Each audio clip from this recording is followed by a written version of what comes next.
Muchas gracias. Así como si fuera cantante. Ok, muchísimas gracias. Buenas tardes a todos. Y vamos a seguir con esta gran expo, con esta feria de los insumos para la salud, de los dispositivos médicos, en esta serie y frecuencia continua de pláticas magistrales. Son demasiados escenarios en el mismo tiempo. Aquí es un gusto empezar a platicar con ustedes un siguiente tema que va a secuencia de lo que está funcionando hoy en México. Y lo que está funcionando hoy en México es la preocupación, siempre es el abasto del sistema de salud. Y siempre tenemos los medios de comunicación que hablan de un desabasto. Y el desabasto, lo dijimos en la plática anterior, el desabasto va en función de una premisa y determinar si existe un desabasto o un mal abasto, un mal abastecimiento.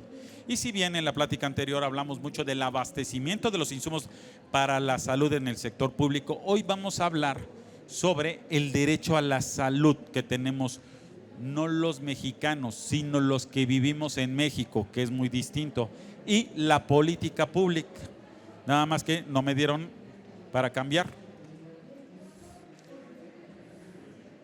¿Tú lo cambias?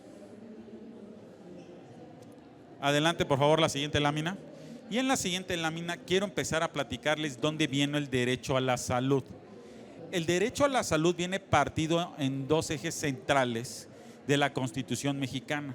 Pero antes de hablarles de la Constitución mexicana, quiero platicarles del origen de la salud pública en México. México es de los grandes pioneros que se empezó a preocupar por los derechos humanos y los derechos a la salud de los que viven en territorio nacional. Y esto data de un documento muy antiguo que se llama Los Sentimientos de la Nación. En materia histórica estamos hablando de el general y el sacerdote Morelos.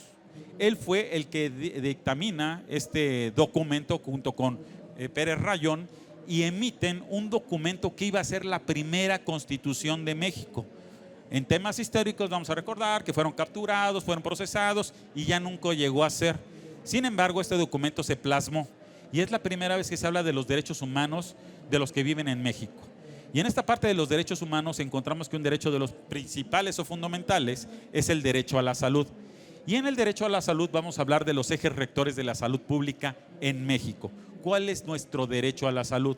Y si bien el derecho a la salud del que plasma México es el derecho a tener salud, y cuando habla de salud hablamos de dos escenarios, el preventivo y el correctivo. La salud preventiva es donde vamos a beneficiar o vamos a crear la infraestructura y la tecnología adecuada para que los mexicanos y los que viven en México tengan derecho a ser preventivos en su salud. Y la correctiva es cuando desgraciadamente llega en el escenario a que somos pacientes y entonces el Estado tendrá a crear la infraestructura y los mecanismos para atender nuestra salud. Esas son las dos vertientes del derecho a la salud. Pero más allá del derecho a la salud, tiene que ver sobre las leyes y las decisiones y sus modalidades. Hoy, ¿cuál es la modalidad en México? La modalidad en México del derecho a la salud está partida, punto número 1, en los que tienen una salud a través del sistema del Seguro Social, que son todos los que son colaboradores o trabajadores de una empresa privada y tienen derecho al sistema de salud llamado IMSS ordinario. Después tenemos al ISSSTE. Y después en el ISSSTE tenemos a todos los colaboradores o trabajadores que están como funcionarios públicos y tienen derecho al sistema de salud ISSSTE. Y después tenemos un IMSS Oportunidades. El IMSS Oportunidades, IMSS Bienestar, que antes se llamó INSABI y antes se llamó Seguro Popular y antes se llamó Secretaría de Salud y Asistencia, se encarga de atender la salud de todos los que no tienen un sistema de salud vigente. Son los únicos no. Hay muchísimos otros sistemas de salud que están contemplados en el artículo 4, como el tema de la Marina, el tema de la Sedena, el tema de los sindicatos, el tema de los maestros, el tema del DIF, otros sistemas de salud que prácticamente se encargan de dirigir sus encomiendas a atender la salud, pero todos se facultan y se regulan por este artículo 4. El derecho a la atención integral gratuita para las personas que no cuenten con seguridad social. ¿Cómo podemos observar? Esto no fue inventado en este sexenio, pero tampoco fue inventado en el sexenio anterior, ni el sexenio anterior, ni el sexenio anterior. Este data ya desde muchísimos años, porque en el sistema de salud en México, como repito, la Constitución mexicana contempla el derecho a la salud de los que no tienen salud. Y es un dato bien importante, porque quiere decir que todas las personas tienen derecho a la salud. Los mexicanos o los nacidos en México, la parte que transita en México, y sobre todo eso incluye los turistas, eso incluye los migrantes, eso incluye los que trabajan de manera legal en México. Todos ellos tienen derecho a la salud en México. ¿Cuál es nuestra población objetivo? Dice el INEGI que somos 128 millones de habitantes, pero también dice que tiene un pequeño error de cálculo por los que no están registrados en México, que podrían ser hasta 8 millones más los migrantes. Quiere decir que tenemos que diseñar un sistema de salud público. Perdón que hable un poquito más alto, pero creo que hay demasiadas voces por todos lados y nos desconcentramos un poco. Entonces tenemos un sistema de salud que tiene que abarcar hasta 140 millones de habitantes. Tiene que estar diseñado y preparado para todo esto. Eso es lo que se refiere la total salud pública para los mexicanos. La que sigue, por favor, la siguiente lámina. ¿Me apoyo con la siguiente lámina? Gracias. En la siguiente lámina vamos a ver que también el sistema de salud se encarga de varias cosas, como nuestro sistema de vacunación, como también se encarga de COFEPRIS, a través también del Consejo de Salubridad General. Este famoso artículo 4 de la Constitución contempla en un eje rector que va a regular qué le conviene o qué vamos a definir para que le convenga al sistema de salud para que atienda las enfermedades de nuestros derechohabientes. Y eso da lugar al Consejo de Salubridad General y da lugar a COFEPRIS. Estos organismos, que son organismos públicos autónomos, que por ahí de repente quieren desaparecer, resulta que son tan importantes porque son los que regulan ejes rectores de normatividad y ejes rectores de atención a la salud que no están contemplados dentro de las organizaciones o dentro de las chambas que tiene que hacer la Secretaría de Salud. ¿Qué pasaría si conceden el derecho de desaparición de todos los organismos autónomos? ¿Quién regularía el día de mañana todo lo que hace COFEPRIS? Que a veces nos quejamos mucho de COFEPRIS, pero no sabemos que sin COFEPRIS tendríamos más problemas. COFEPRIS, para ustedes que están más jóvenes, COFEPRIS apenas tiene del año 2000 a la fecha. Quiere decir que tiene 24 años de la creación de COFEPRIS. ¿Y por qué se cambió el artículo 4 para tener un COFEPRIS? Pues resulta que cada sexenio, y lo van a vivir ustedes en esta ocasión, pero cada sexenio, cada presidente tiene que colocarle un toque especial a su administración pública. Y entonces, en este sexenio, que es el sexenio del presidente Vicente Fox, determinó, o sus asesores determinaron, que México tenía que ser un órgano regulador, un bastión regulador en materia sanitaria. Es por eso que crean COFEPRIS, y es muy interesante y muy importante porque resulta que a la distancia podemos ir a ferias internacionales, así como esta Medical Expo, pero acudimos a otras ferias internacionales en otros países donde podemos ver los certificadores mundiales y encontramos la FDA, que es de Estados Unidos, encontramos Chinese, encontramos la Unión Europea y encontramos como cuarta unidad certificadora mundial a COFEPRIS. Y es muy importante porque quiere decir que México elevó su rango de calidad. Y si elevó su rango de calidad y obligó a los fabricantes a elevar su rango de calidad para tener un derecho a la salud y que ese derecho a la salud sea un derecho de salud de alto grado de calidad, ¿qué es lo que sucedió con COFEPRIS? Me parece que lo que sucedió con COFEPRIS es que mordió más de lo que podía masticar. Y entonces resulta que todos empezaron a regular más rápido de lo que podía crecer COFEPRIS. Y eso fue lo que sucedió. Otro de los puntos importantes en materia del derecho a la salud, ¿qué pasa en caso de una pandemia? ¿Qué pasa cuando tenemos una tragedia sanitaria? Cuando hay un desastre natural, ¿qué sucede? ¿Estamos al descubierto? ¿No hay nadie que pueda hacer algo? No. La Constitución lo contempla en este artículo 73, fracción 16, que le da todas las facultades al Ejecutivo Federal, llámese Presidente de la República, para dictar normas y ejecuciones necesarias para atender a la población a través de atención de las epidemias o pandemias. Ya está regulado, ya está planificado.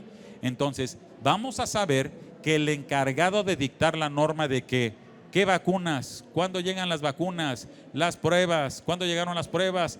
¿Cuántas comprar? ¿Dónde comprar y que alcance para todos? Y su modelo para suministrarlas va a ser únicamente el Ejecutivo Federal en combinación y acompañamiento de sus dos oficinas sedes, que es COFEPRIS y el Consejo de Salubridad General. Ellos son los encargados, ya todo está regulado. Entonces, no crean también todo lo que dicen los medios de comunicación. La siguiente lámina, por favor. En la siguiente lámina vamos a ver en el proceso de análisis la legalidad constitucional del derecho a la salud, los factores estructurales y sobre todo el factor político que da como origen al futuro de las compras públicas. ¿Hacia dónde van encaminadas? Porque para tener un derecho de salud tengo que tener, tema número 1, infraestructura. Tema número 2, profesionales de la salud. Y tema número 3, ¿con qué van a atender los profesionales de la salud a los derechohabientes? Con insumos para la salud. Son 3 ejes rectores que desgraciadamente muchas veces están muy alejados uno del otro y que provocan que no se vaya a trabajar de manera armónica en función a los derechos de la atención de los derechohabientes. La siguiente lámina, por favor.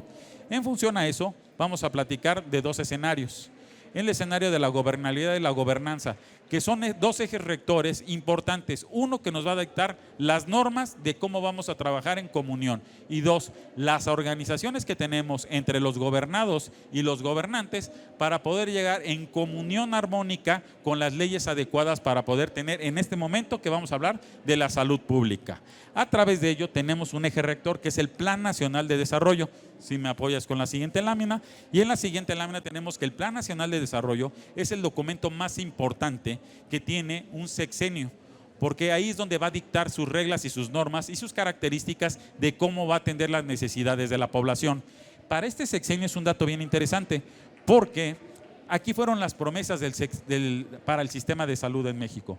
Este documento se emite en el 2019 y regula las directrices básicas para atención de la salud en México. Y tenemos como punto número 1, se señaló que iba a haber medicamentos gratuitos para todos. Bueno, ¿y en qué se basa? Pues en el artículo 4, porque también el Plan Nacional de Desarrollo no se puede basar sobre fantasías o sobre cosas que no estén escritas o sobre lineamientos legales que no existan. Tiene que tener un sustento legal para que tenga una factibilidad de avance, de alcance. Esa es una política pública de salud. Otro punto importante, y no nos engañaron para todos los que somos proveedores del gobierno, que nos señalaron en el Plan Nacional de Desarrollo, la federalización del sistema de salud. ¿Y qué quiere decir eso? ¿Con qué se come? Pues resulta que desde el principio nos dijo el Ejecutivo Federal, les voy a quitar los presupuestos a los estados y lo voy a colocar en una canasta. Y esta canasta en este momento se llama INSABI. Y el INSABI va a agarrar y les va a empezar a repartir en lugar de dinero insumos para la salud. ¿Qué sucedió? Resulta que a función de esto empezamos a atender una política de salud pública con diferentes modelos de actuación y vamos a reconocer un poquito de historia, cómo funcionó este sexenio en la federalización de los recursos del sistema de salud. Arrancamos con una oficialía mayor de Hacienda. Hacienda, efectivamente fue Hacienda la que empezó a hacer la primera compra de insumos para la salud, primer modelo. Después Hacienda dijo, caray, lo mío no es comprar medicamentos, vamos a darle el poder a INSABI, modelo número 2. Pero INSABI tenía 2 errores dentro de la ley orgánica de la administración pública. Punto número 1, no tenía reglas de operación. En la Constitución y en la ley orgánica de la administración pública, tiene que tener a fuerzas, cualquier dependencia tiene que tener reglas de operación. ¿Y qué son esas reglas de operación? ¿Cómo voy a contratar a los funcionarios? Un departamento de recursos humanos, ¿cómo les voy a pagar? ¿Cómo voy a administrar? ¿Cómo voy a regular? ¿Cómo voy a contratar un almacén? ¿Cómo voy a recibir los medicamentos o los insumos para la salud? ¿Cómo a través del sistema de recetas se los voy a dar a los profesionales de la salud? ¿Cómo voy a programar operaciones? ¿Cómo voy a organizar toda la administración de un lugar? Y el INSABI nació sin reglas de operación.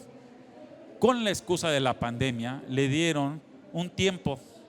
Entra a los PITS y haces tus reglas de operación. ¿Cuánto tiempo se tardó? 13 meses. Por eso es que colapsó el modelo que en ese momento intentó suceder con el INSABI. Ya llevamos modelo número 2. Y como en ese inter no tenían reglas de operación, cambian la ley y cambian la ley de adquisiciones.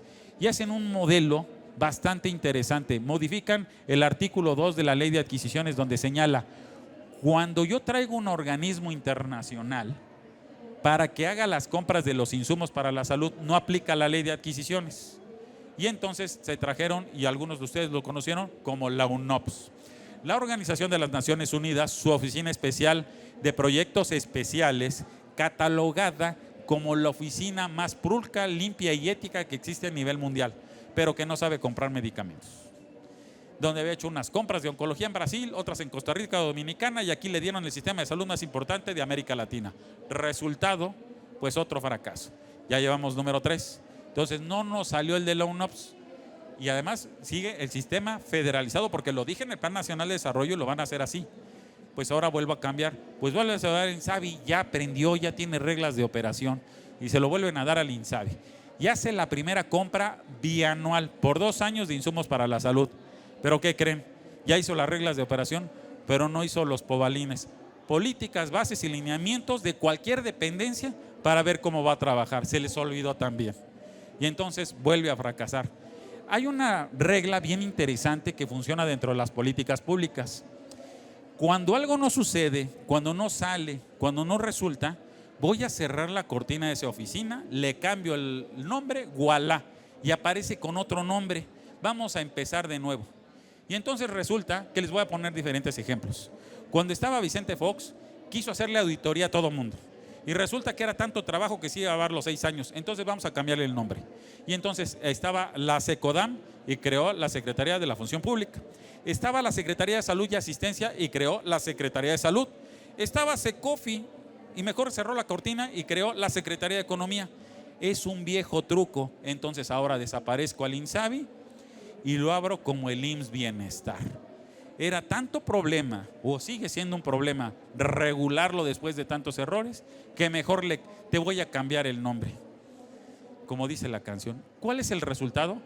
4º modelo del sistema de salud. Y sigo en este rubro, federalizar los sistemas de salud. Resultado, pues tampoco le salió, porque se empezaron a jalonear con los diputados. Incluso, desgraciadamente, voy a decir algo, alguien se vistió de dinosaurio y se durmió afuera de la Cámara de Diputados. Bueno, pues eso sucedió. Bueno, ¿qué sucede? Como todavía no estoy regulado, voy a agarrar otra dependencia y te voy a dar una oportunidad. Secretaría de Salud. La última vez que te di las compras del sistema de salud era el año 2000. Te voy a dar 23 años después otra oportunidad. Nada más haz una compra bien. Es lo único que necesites. ¿Y qué creen? El pasado diciembre hizo la compra de insumos para salud. Resultado, 93 inconformidades de los proveedores y 215 solicitudes de corrección de fallo. No lo hiciste bien. Cuando espero lo peor de ti, todavía lo haces peor, la ley de Murphy. Y entonces ahora le doy todo el poder. Como ya la regó todo el sistema de salud, ¿quién me queda? Pues me voy a la vieja confiable. ¿A quién le di? El aeropuerto. ¿A quién le di? El Tren Maya. ¿A quién le di? Dos Bocas. ¿A quién le di? Las carreteras. Pero me voy a ver muy mal si se lo doy otra vez a Sedena. Ojo, Sedena se preparó y será otro tema de otra charla. ¿Cómo se preparó? Resulta que Sedena es la única dependencia en territorio nacional que tiene 23 subdirecciones médicas. Ningún lugar, ninguna dependencia tiene tantas subdirecciones médicas. Y aquí hay profesionales de la salud que trabajan en el IMSS, en el ISSSTE, en Secretaría de Salud, y bien saben de lo que les estoy hablando. Y se preparó para, ahora venga. ¿Y de dónde lo investigaste, José Luis? Pues resulta que en una conferencia, una plática, hablé con un general. Y le oiga, mi general, ¿usted va a dirigir el sistema de salud? Le voy a decir algo, licenciado. Si mi señor presidente me dijo que hiciera un tren sin saber hacer trenes, me pidió hacer una refinería sin saber hacer refinerías, me pidió hacer carreteras sin saber hacer carreteras y un Tren Maya, ¿qué tan difícil puede ser comprar medicamentos?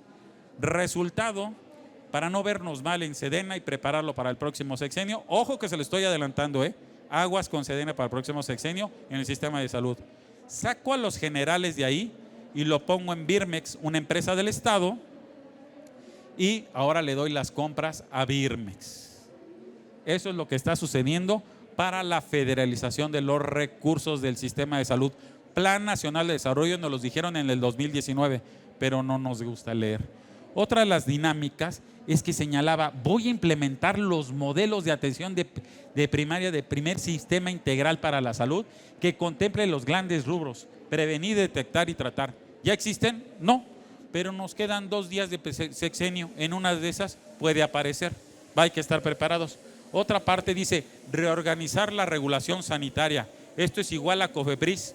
Si reorganizar significa meter a la Marina, meter a 2 funcionarios al bote y estar ahí metidos de tiempo completo, entonces no sé qué es reorganizar, pero eso no es reorganizar. Es una área de oportunidad muy importante que estoy señalando que requiere el sistema de salud y está en el Plan Nacional de Desarrollo del 2019. Y ya por último, dice, ojo, y bien importante, y no se ataquen de la risa, pero así dice el Plan Nacional de Desarrollo, fortalecer a la industria farmacéutica y de investigación de la innovación nacional. ¿Cuántos clústeres de innovación ha creado el gobierno en este sexenio? ¿Cuántas empresas de innovación ha creado este gobierno en este sexenio? Exactamente, ninguna, pero nos quedan varios días para que lo pueda hacer. Viene todo esto en el Plan Nacional de Desarrollo. Siguiente lámina, por favor. En esta siguiente lámina les voy a hablar de cuáles son las políticas públicas que impactan directamente en el derecho a la salud. Y vamos a hablar que ya hablamos del Plan Nacional de Desarrollo, pero después vamos a hablar de las políticas públicas. Después de las reformas estructurales, una reforma estructural bien importante, es las que señalé, es de federalizar los recursos para la salud. Otra parte de las políticas públicas es a través de un INSABI, de un bienestar, dar la seguridad social a todos los derechohabientes. Otro punto de los importantes es de los que vamos a hablar, es del Plan Anual de Adquisiciones. El Plan Anual de Adquisiciones es bien importante porque todos los que nos dedicamos a vender insumos para la salud no le ponemos atención. El Plan Nacional de Adquisición está partido en 3 grandes ejes rectores para la atención y el derecho a la salud. Punto número 1, los dineros federales, ramo 12. Punto número 2, el ramo 33, el derecho a todas las dependencias. Ya se los quité a través del IMSS Bienestar. Y nos queda el punto número 3, que es el ramo 47, que son las dependencias desconcentradas. ¿Y qué significa que se desconcentraron? Con este ruido yo me desconcentro, pero les voy a decir cuáles son. El sistema indigenista, el INEGI, el DIF, el INEPAN. Todos los sistemas que tienen que comprar medicamentos y no son del sistema de salud. El DIF, Sedena, Marina, Fuerzas Armadas. Todos estos sistemas, sistema de la policía, la Guardia Nacional, bomberos, Lotería Nacional. Todos estos sistemas son sistemas desconcentrados que tienen mucho dinero para insumos para la salud y que, como vieron que no están dándoles 5 años seguidos atención a la salud, hoy les dieron dinero a través de un Plan Nacional de Adquisiciones, que arranca ¿cuándo? Arranca a partir del 1 de abril, o sea, pasando Semana Santa empiezan a comprar y ahí dicen el Plan Nacional de Adquisiciones. Siguiente dato, esto da como resultado que en el presupuesto de egresos nos pongan nuevas reglas para la contratación pública. La siguiente lámina, por favor. Y vamos a hablar de la medusa gubernamental, porque es bien fácil de repente quejarnos y quejarnos del sistema de salud en México, de todas las instituciones y todas las dependencias, pero ¿qué necesita sufrir un comprador o un tomador de decisión para escoger un insumo, para poder determinar un servicio integral, para poder comprar una tecnología, para poder tener innovación, para tener su almacén en óptimas condiciones? Pues se tiene que sufrir con esta medusa, que es primero la justificación económica. ¿Cuándo, cómo y por qué voy a comprar o voy a remodelar o voy a justificar el sistema integral? Otro punto importante es la justificación legal. ¿De dónde viene en la Constitución, en mi programa, en mi POVALIN, en mi regla de operación para que yo pueda tener ese servicio, ese medicamento? ¿A quién voy a beneficiar y cuánto dinero le voy a pedir a la Federación o al Estado? Otro punto es la justificación de abasto, que es la más difícil de determinar. Ni que me zozobre ni que me falte. Entonces, para eso inventaron diferentes mecanismos de contratación pública para que no exista caducidad de los insumos, exceso de insumos que se caducan o que me falten insumos. Y eso es a través de contratos abiertos. Profe, ¿qué es el contrato abierto? Ok, hay dos tipos de contratación pública. Primera contratación, contrato cerrado, en donde llega enero y me vas a entregar 100, llega febrero y me vas a entregar 100, pero marzo, abril y mayo, llego a diciembre y sigo entregándome 100. Oiga, pero no consumí las de marzo. No, así decía el contrato, 100 por mes.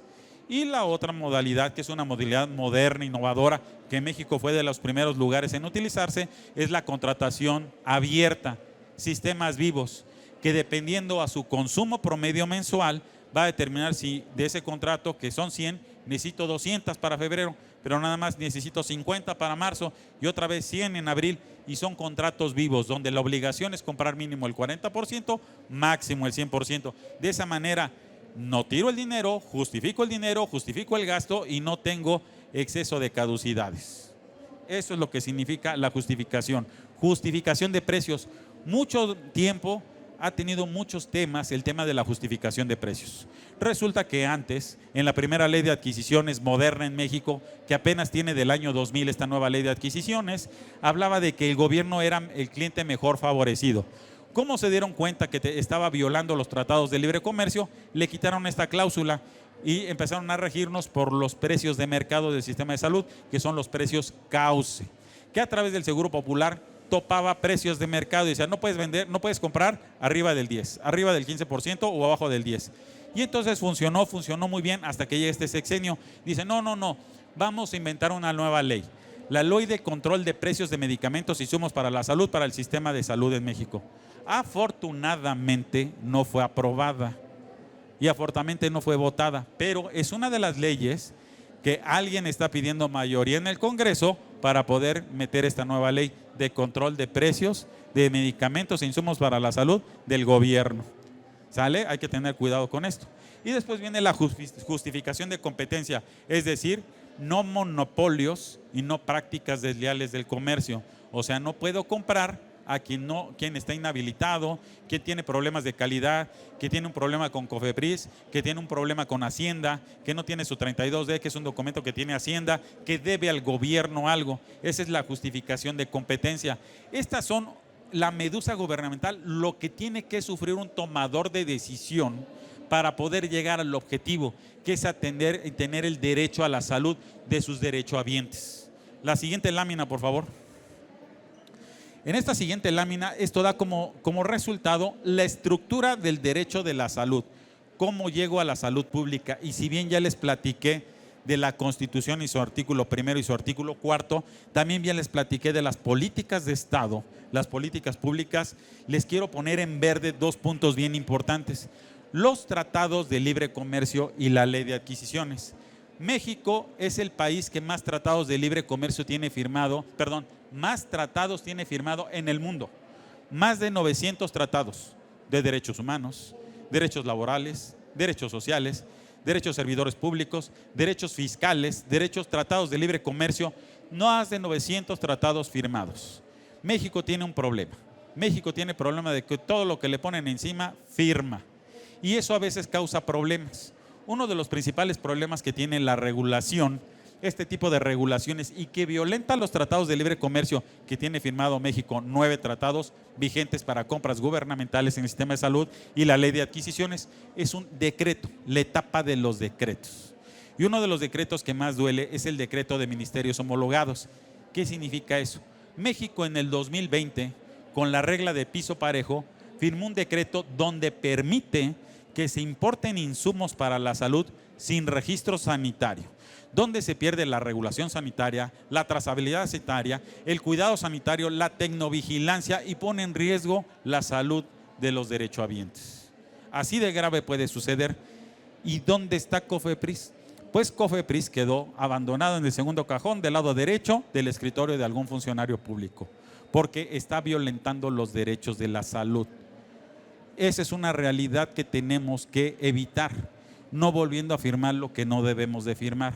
Espero que el día de mañana de verdad tengamos un día, después que tenemos todo el sexenio sin secretario de Economía, para que trabaje y ponerle al presidente, quitarle del escritorio lo que no debe firmar, porque todo esto violenta reglas, normas, decretos, ley de adquisiciones y que promueve la falta de equilibrio en la regulación sanitaria para tener un derecho a la salud.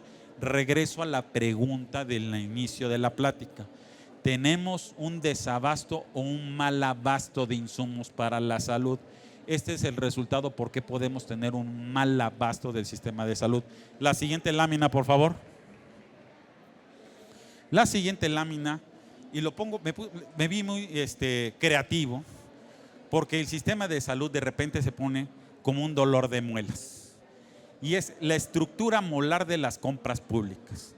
Ya que vimos la regulación completa de hasta dónde tenemos que llegar para salud, tener el derecho a la salud en México, y que platicamos que tenemos que tener una infraestructura, calidad y estructura, infraestructura y de calidad y profesionalización de los profesionales de la salud.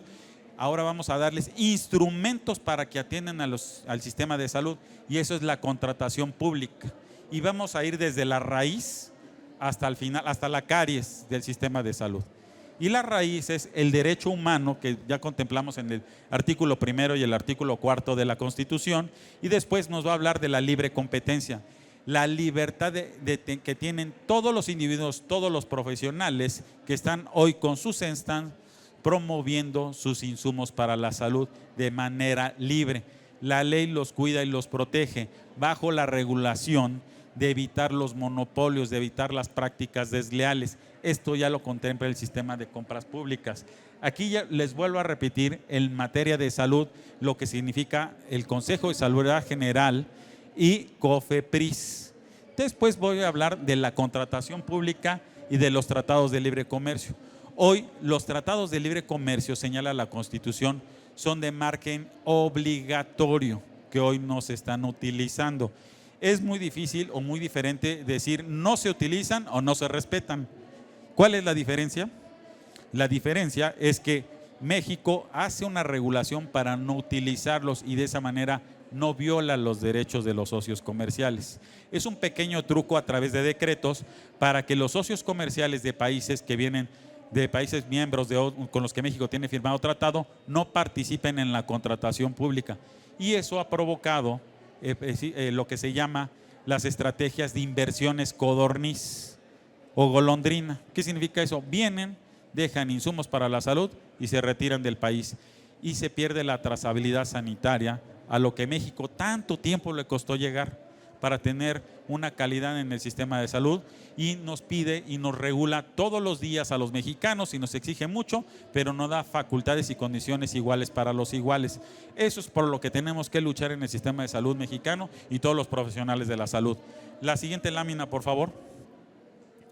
Y la siguiente lámina vamos a seguir hablando de las leyes para la salud. El derecho a la salud también regula, y tienen que analizarlo de esta manera y estar seguros de que está sucediendo ahí, es que México tiene un Código Nacional de Procedimientos Penales. ¿Qué tiene que ver el sistema penal en el sistema y en el derecho a la salud? Todo. En el año 2016 se entrega un paquete de leyes anticorrupción, y una de entre las leyes anticorrupción hay un documento que se llama Código Nacional de Procedimientos Penales. En el artículo 20, en esta fracción, habla delitos contra la salud. Eso quiere decir que problemas de calidad, problemas de clonación de medicamentos, problemas de importación de insumos para la salud no regulados, problemas que provoquen un daño a la salud, son tipificados al lado de delitos graves como el narcotráfico. Ahí están donde están catalogados. Hay que ser muy profesionales y responsables para tener los derechos a la salud pública y ser profesionales, llámese industriales, innovadores, compradores, vendedores y profesionales de la salud, porque el que cometa un delito está catalogado aquí, y eso es uno de los puntos neurálgicos del derecho a la salud hoy en México. Otro de los puntos importantes son las prácticas desleales del comercio. ¿Qué oficina regula las prácticas desleales del comercio? La COFECE, la Comisión Federal de Competencia Económica, uno de estos organismos, por cierto, que quieren desaparecer, organismos autónomos, que como pueden observar, regulan muchas condiciones de mercado para tener una salud en el derecho a la salud, que es un dato bien importante. Y entonces todo esto es la regulación de mercados, pero yo siempre les quiero poner que le pongan mucho ojo al Código Nacional de Procedimientos Penales, porque hoy todos los que nos dedicamos a un tema en la cadena de suministro de la salud, estamos en ese entorno. La siguiente lámina, por favor. La siguiente lámina es el esquema completo de cómo llega la contratación pública para tener un derecho a la salud. Nos dice la Constitución en su artículo 134 que regula las compras públicas, que tenemos que ser eficaces, eficientes, tener la economía, transparencia y honradez bajo las condiciones de los pobalines, de la competencia, rendición de cuentas y las políticas anticorrupción. Y esta política anticorrupción que arrancó en el año 2016, da como resultado el acta de nacimiento de los modelos de cumplimiento empresarial, llámese compliance, que a veces escuchamos mucho o escuchamos poco. Hoy ustedes son una generación que sí o sí va a tener que regularse en temas de cumplimiento empresarial. ¿Quiénes tienen obligación de tener compliance? Los fabricantes, los innovadores, los importadores, los exportadores, los profesionales de la salud, los distribuidores y el gobierno. Y eso lo contempla el Código Nacional de Procedimientos Penales, solo que viene de ámbito de aplicación general y ámbito de autorregulación. El día que le cambien la palabra autorregulación al deberá, a correr todos a regularse, y ya viene pronto. Después vamos a tener los organismos que se encargan de regular todo esto, que es la Secretaría de Economía con el tema de precios, la Secretaría de la Función Pública, con COFEPRIS para ver temas de calidad, con los organismos autónomos que son la COFESE y COFEPRIS, obviamente el SAT, a través de que también hay modificaciones fiscales. Nos señala la ley en el Código Federal Código Fiscal de la Federación que ya no se podrá tener operaciones con quien no esté al corriente de sus impuestos. Artículo 32 del Código Fiscal de la Federación. Incluso muchos ya no van a poder sacar ni su cédula profesional si no están al corriente de sus impuestos.